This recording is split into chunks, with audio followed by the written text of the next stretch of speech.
negotiated settlement between the parties, in this case the Islamic Republic and the Taliban, is the only way to end 40 years of war and to bring to Afghanistan the peace that the Afghan people both want and deserve. Let's go to Raleigh, North Carolina, and speak to Jason Criss Howk, who is a former U.S. Army officer. Jason has served over 30 years in national security in various roles, including defense, diplomacy, and intelligence. Welcome to the program, Jason. I mean, the most important question everybody is now asking is whether Afghanistan can take care of its own security. Absolutely. That's the big question. And I'll be the first to say that nobody knows the answer to that. I think the ANDSF has had 20 years of constant mentorship and partnership, and this is the moment they've trained for. The Afghan people now have to stand on their own and hold back the Taliban long enough to get them back to the peace table and see if they can get some peace talks going.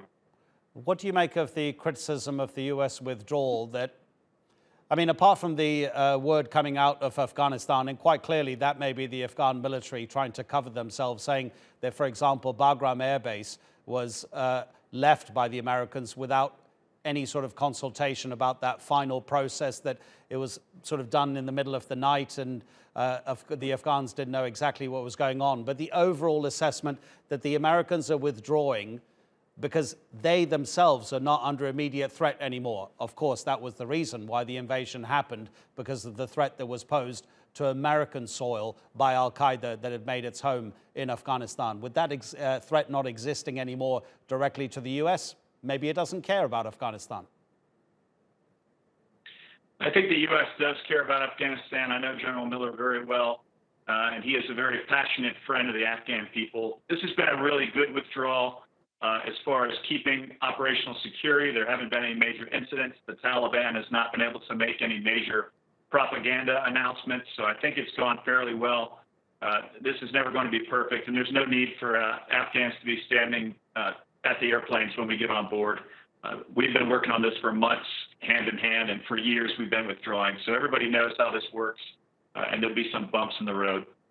Will those bumps in the road threaten regional stability? I mean, we've got the example of what's happening in Tajikistan, the Russians now coming in support of the former Soviet Republic. I mean, Moscow will particularly be interested in trying to contain any potential fallout. So that creates, in a way, its own problem for Washington, doesn't it?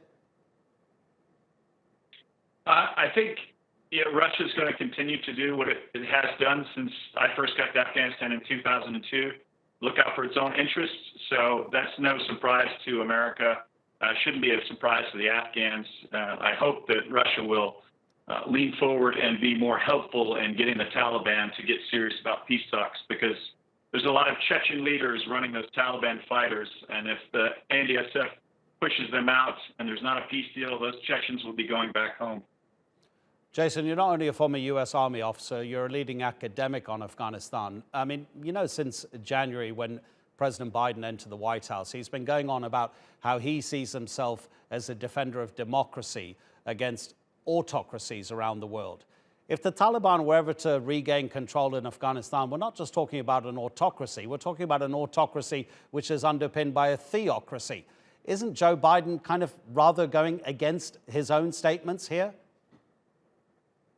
I definitely was one pushing for keeping a bigger footprint on the ground to help the Afghans, but no nation inside of NATO, none of the people wanted any forces to stay there any longer. So he's gone with what his citizens have asked him to do, and he's made his decision.